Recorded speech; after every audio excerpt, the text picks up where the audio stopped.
Hello student, आपका हमारे YouTube channel पे स्वागत है। आज के इस वीडियो में हम डीएसएसबी ऑनलाइन जो पेपर हुआ था टीजीटी मैथ्स फीमेल का 2018 में, उसके सेक्शन 1 के मैथ्स के क्वेश्चन करेंगे।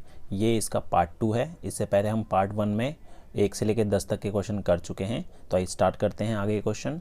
तो क्वेश्चन नंबर 11 हमारे पास है।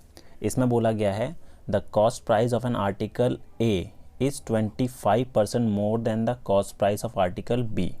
The article B is sold for rupees 1440 at the loss of 10%. At what price should A be sold to make an overall profit 20%? ठीक है, तो इस क्वेश्चन में ये बोला गया है कि जो एक A आर्टिकल की जो कॉस्ट प्राइस है वो B आर्टिकल की कॉस्ट प्राइस से 25% ज़्यादा है। ठीक है, तो हम क्या करते हैं, B का जो है कॉस्ट प्राइस, ठीक है, बी का जो कॉस्ट प्राइस है वो अगर मैं 100% ले लूँ, 100 ले लूँ, तो जो ए है उसका कॉस्ट प्राइस क्या हो जाएगा, उसका हो जाएगा 125। ठीक है, ये 100% है, 125% हो जाएगा। ठीक है, अब हमें बोला क्या है, हमें ये बोला है कि the article B is sold for rupees 1440। अब बी आर्टिकल को हमने सेल करा है 1440 में और लॉस कितना हुआ 10%। तो इससे हम इसका सेलिंग वो निकाल सकते हैं कॉस्ट प्राइस। ठीक है, तो हमारे पास जो है कॉस्ट प्राइस हो जाएगा किसका, बी आर्टिकल का, कितना, सेलिंग प्राइस 1440 इंटू 100 अपॉन में 90। ठीक है, लॉस हो रहा है 10%। तो इसको अगर मैं सॉल्व करूँगा, 9 से कैंसिल करा 1 और ये 6 और 0, तो आ गया इसका 1600 रुपये। अब 1600 रुपये जो है वो इसका क्या है, कॉस्ट प्राइस है बी आर्टिकल का। तो अगर बी आर्टिकल का कॉस्ट प्राइस 1600 है तो ए का कितना होगा, अब ऊपर बोला था ए का जो है वो 25% ज़्यादा है। ठीक है, तो ए का जो कॉस्ट प्राइस होगा वो कितना हो जाएगा, वो हो जाएगा 1600 का 25% ज़्यादा है तो 125/100। तो इसको अगर गुना करूँगा तो मेरे पास कितना आ जाएगा, ये आ जाएगा 2000। ठीक है, ये आ गया ए का कॉस्ट प्राइस आ गया हमारे पास 2000 और बी का कितना है 1600। अब आगे ये बोला है कि वो एक आर्टिकल को कितने में बेचे कि उसे ओवरऑल 20% का प्रॉफिट हो जाए। ठीक है, तो सबसे पहले हम निकाल देते हैं ओवरऑल जो है cost price. Total cost price कितना होगा, 1600 रुपये और 2000, दोनों को जोड़ दिया तो हमारे पास कितना आ गया, 3600 रुपये आ गया। ये हमारा टोटल कॉस्ट प्राइस हो गया है। अब उसने बोला है कि जो ओवरऑल प्रॉफिट है वो होना चाहिए 20%। तो अगर प्रॉफिट निकालूँ 20% ऑफ 3600 तो कितना आएगा, निकाल लेते हैं। ये आ गया हमारे पास कट के 0, 2 6 12 और 1 6 और 1 7, 720 रुपये। ठीक है, उसे ओवरऑल प्रॉफिट जो होगा वो 20% होगा, जो कि 720 है। तो उसे कितने का बेचना पड़ेगा ए आर्टिकल को। अब देखो कॉस्ट प्राइस उसकी थी 2000। ठीक है, तो उसकी जो सेलिंग प्राइस होगी वो कितनी होगी, 2000 प्लस 720 और क्या जुड़ेगा इसमें, देखो लॉस उसे कितना हो रहा था 100, उसे लॉस हो रहा था कितना 160 का। ठीक है, 160 का लॉस हो रहा था, तो इसमें हम लॉस भी ऐड कर देंगे 160, जब भी तो उसे ओवरऑल प्रॉफिट होगा।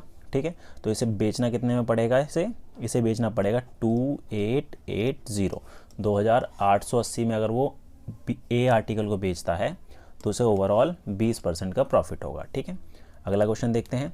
अगला है, इसमें बोला गया है the efficiency of A B and C are in the ratio 2:3:4। They together can complete a piece of work in 24 hour. In how many hour B alone can complete 150% of that work. अब इसमें बोला है कि A B और सी की efficiency दे रखी है। ठीक है, ए बी और सी ये हमें जो दे रखी है इफ़िशेंसी दे रखी है 2:3:4 में। ठीक है, तो हमें पता है कि जो टोटल वर्क है, टोटल वर्क जो आएगा, ठीक है, टोटल वर्क जो आएगा वो कैसे निकलेगा, इफ़िशेंसी को, टोटल इफ़िशेंसी जो होगी तीनों की उनको ऐड करके मल्टीप्लाई कर देंगे टाइम से। ठीक है, तो इफ़िशेंसी कितनी है 2 + 3 + 4 और टाइम कितना लग रहा है, करेंगे वो 24 घंटों में, तो इंटू 24। ठीक है, तो इसको अगर मैं करूं ऐड तो ये 9 हो गया, 9 × 24, तो ये कितना आ जाएगा दोनों को ऐड करने पे हमारे पास आ जाएगा, मल्टीप्लाई करने पे 9 4 निम 36, 3 18 और 3 21, ठीक है 216। तो टोटल वर्क तो हमारे पास इतना है। अब इसने बोला है कि बी अकेला उस काम का 150% वर्क कितने टाइम में करेगा, ठीक है। तो 216 का 150% अगर मैं निकालूं तो कितना आएगा वो निकाल लेते हैं। ये करा, ये 3, ये 2, इसको काटेंगे 108, तो ये कितना हो जाएगा 324। अब एक ये कितना है टोटल वर्क का 150%। तो इतने काम को भी कितने टाइम में करेगा, तो ये कितने टाइम में करेगा 324 को डिवाइड कर देंगे ए की एफिशिएंसी से, कितनी है 3, बी की एफिशिएंसी से क्योंकि बी का पूछा है, तो 3 से कैंसिल किया तो कितना आ गया 108। तो इसका आंसर हो जाएगा 108। अगला क्वेश्चन देखते हैं। नेक्स्ट क्वेश्चन देखते हैं। नेक्स्ट है the diameter and height of 2 cylinders are in the ratio 3:4 and 5:6 respectively, what is the ratio of their corresponding volume, ठीक है। तो इस क्वेश्चन में बोला कि 2 सिलेंडर हैं, दोनों के डायमीटर का रेशो हमें गिवन है और दोनों की हाइट का रेशो भी गिवन है, ठीक है। तो हमारे पास जो डायमीटर 1 और डायमीटर 2 का रेशो दे रखा है वो दे रखा है 3:4। अब जो डायमीटर का रेशो होता है वही हमारा रेडियस का रेशो भी सेम होगा, ठीक है, दोनों सिलेंडर के 3:4 का ही रहेगा। और हाइट का भी रेशो दे रखा है दोनों सिलेंडर के, वो है 5:6 का, ठीक है। तो हमें क्या निकालना है, वॉल्यूम का रेशो निकालना है। तो वॉल्यूम होता है हमारा पाई r1² और h1, ये पहले सिलेंडर का वॉल्यूम ले लिया, दूसरे का पाई r2² h2। पाई से पाई तो कैंसिल हो जाएगा। अब देखिए रेडियस हमारा जो हो जाएगा फर्स्ट वाले सिलेंडर का वो ले लिया 3x और दूसरे वाले का 4x, और पहले वाले सिलेंडर की हाइट हमने ले ली 5y और दूसरे वाले की 6y, ठीक है। तो पहले का 3x का स्क्वायर इंटू h1 कितना है 5y, दूसरे में 4x का स्क्वायर इंटू में 6y, y से y कैंसिल हो जाएगा, ये हो जाएगा 9x² इंटू 5 और नीचे आएगा 16x² इंटू 6, x² से x² भी कट गया। अब जो कैंसिल हो रहा है वो भी कर लेते हैं, ये 2 और ये 3। अब 3 पंजे 15 और नीचे कितना आ गया 16 दूनी 32, तो 15 और 32 आएगा इसका आंसर, ठीक है। अगला क्वेश्चन देखते हैं। नेक्स्ट क्वेश्चन देखते हैं। नेक्स्ट है 3 numbers are in the ratio 4:6:9 if their LCM is 648, what is their HCF, ठीक है। हमें 3 नंबर का रेशो दे रखा है और उनका एलसीएम दे रखा है, हमें पूछा है कि उसका एचसीएफ क्या होगा, ठीक है। तो हमारे पास जो 3 नंबर है, फर्स्ट नंबर तो हमने ले लिया 4x, ठीक है, माना कि a हमारा फर्स्ट है वो 4x हो गया, b जो है 6x हो गया और c जो है वो 9x हो गया। यहाँ पर जो x है वो हमारा क्या होगा एचसीएफ होगा, एचसीएफ क्या होगा x होगा, ठीक है, क्योंकि तीनों का जो कॉमन फैक्टर है वो x है। अब हमारे पास जो है एलसीएम दे रखा है 648, ठीक है। अगर मैं a के फैक्टर करके लिखूं तो ये हो जाएगा 2 इंटू 2 इंटू एक्स, इसको लिख सकते हैं 2 स्क्वायर इंटू एक्स। इसी तरीके से b के लिखेंगे तो 2 इंटू 3 इंटू एक्स, ठीक है।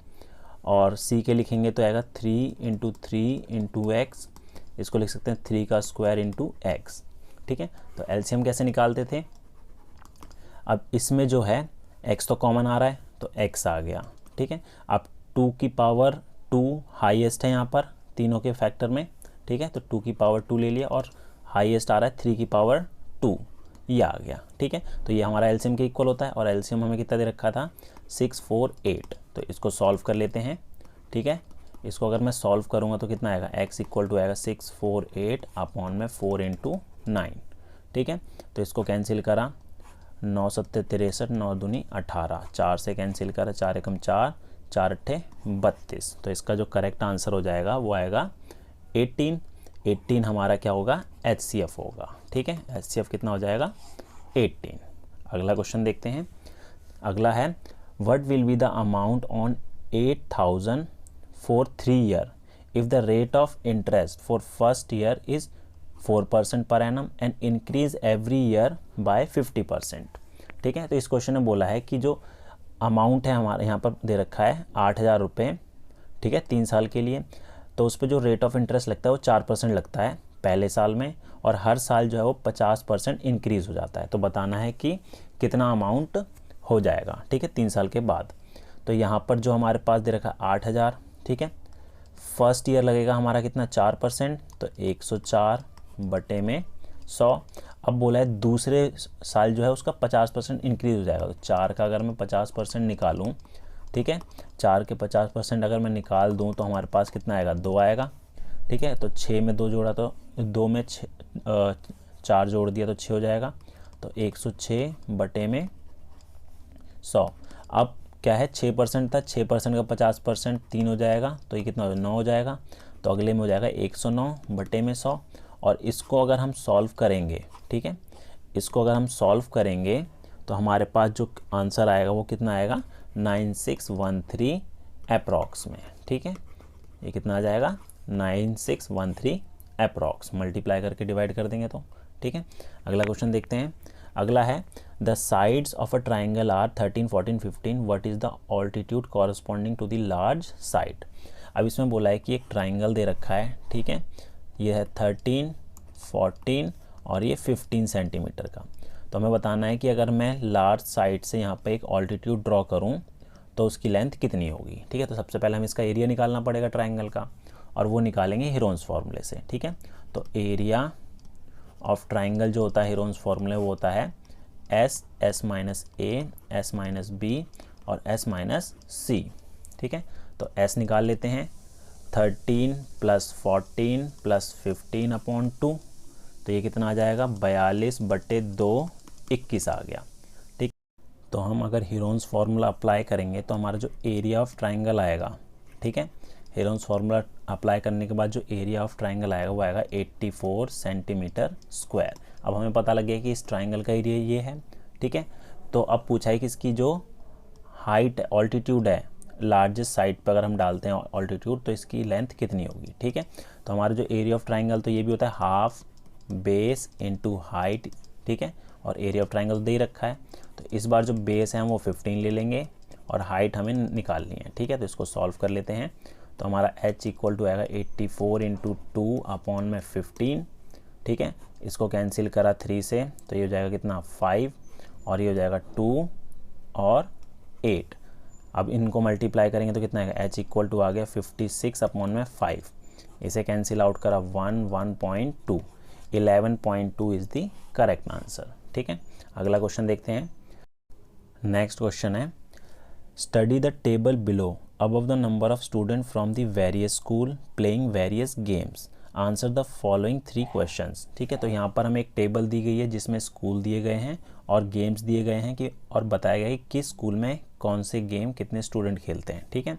तो हमारे पास यहाँ क्वेश्चन दिया गया है the number of student who play cricket from school A is what % of total student from all the school who play cricket. हमें बताया गया है कि जो यहाँ पर ए स्कूल है उसमें जो क्रिकेट खेलते हैं बच्चे वो कितने % है टोटल क्रिकेट खेलने वाले बच्चों में से, सारे स्कूल के, ठीक है। तो हमारे पास जो क्रिकेट खेलने वाले बच्चे हैं, ठीक है, टोटल स्टूडेंट इन क्रिकेट, तो कितने आ रहे हैं टोटल, अगर ऐड करें 120, 180, 90, 125 और 150, ठीक है। इन सबको अगर हम ऐड करते हैं तो हमारे पास जो आएगा वो आएगा 665 आएगा, ठीक है। अब जो ए है उसमें क्रिकेट कितने खेलते हैं, 120, तो 120 665 का कितना % है वो निकालना है, ठीक है। तो इसको अगर हम सॉल्व करेंगे, ठीक है, तो हमारा आएगा 18.0% अप्रॉक्स, ठीक है। तो इसका करेक्ट आंसर हमारा ये हो जाएगा। अगला क्वेश्चन देखते हैं। अगला है what is the ratio of total number of student who play hockey to the total number of student who play badminton from all school, ठीक है।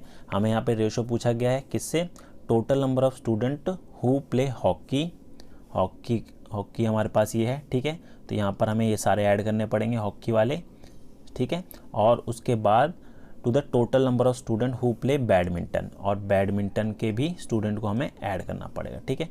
तो अगर हम हॉकी के स्टूडेंट को ऐड करते हैं तो टोटल कितना आता है हमारे पास वो देख लेते हैं। ये हो जाएगा हमारे पास 90 + 55 + 45 + 85 + 65, इन सबको ऐड करके आया हमारे पास 340। इसी तरीके से बैडमिंटन का निकालेंगे, ठीक है। तो बैडमिंटन का हमारे पास आ जाएगा कितना, ये आ जाएगा 330 और 230, ठीक है। इसका ये आ जाएगा। अब रेशो पूछा था तो रेशो निकालें 340/230, तो रेशो आ जाएगा 34:23 का, ठीक है। तो ये करेक्ट हो जाएगा। अगला क्वेश्चन देखते हैं। अगला है what is the percent of total number of player playing basketball और फुटबॉल, ठीक है। तो हमें पूछा है कि जो बास्केटबॉल और फुटबॉल खेलते हैं वो टोटल स्टूडेंट का कितने परसेंट होंगे, ठीक है। तो बास्केटबॉल का निकालें अगर हम कितना आ रहा है, तो हमारे पास जो है ऐड करना पड़ेगा, ठीक है। बास्केटबॉल का अगर हम ऐड करें उसके लिए हमें ये पूरा ऐड करना पड़ेगा, ठीक है। इसको ऐड करेंगे तो हमारे पास कितना आ रहा है, ये आ रहा है 350 आएगा। और इसी तरीके से फुटबॉल भी बोला है तो फुटबॉल वालों को भी ऐड करना पड़ेगा। तो फुटबॉल का आएगा ऐड करने के बाद 265, तो इसको टोटल करा तो हमारा कितना आ गया, 615 आ गया, ठीक है। अब ये पूछा है कि ये टोटल स्टूडेंट का कितने परसेंट होंगे, ठीक है। तो ये सारे अगर मैं ऐड करूं, टोटल स्टूडेंट्स या प्लेयर, ठीक है। टोटल प्लेयर्स जो आएंगे वो कितने होंगे हमारे पास, यहाँ होंगे 1850, ठीक है। तो इसका परसेंट निकाल लेते हैं, 615/1850 इंटू 100, ठीक है। इसको अगर हम सॉल्व करेंगे तो हमारे पास जो आंसर आएगा 33.2% अप्रॉक्स आएगा, ठीक है। तो ये था हमारा आज का वीडियो। उम्मीद है आपको हमारा वीडियो पसंद आया होगा। Thank you.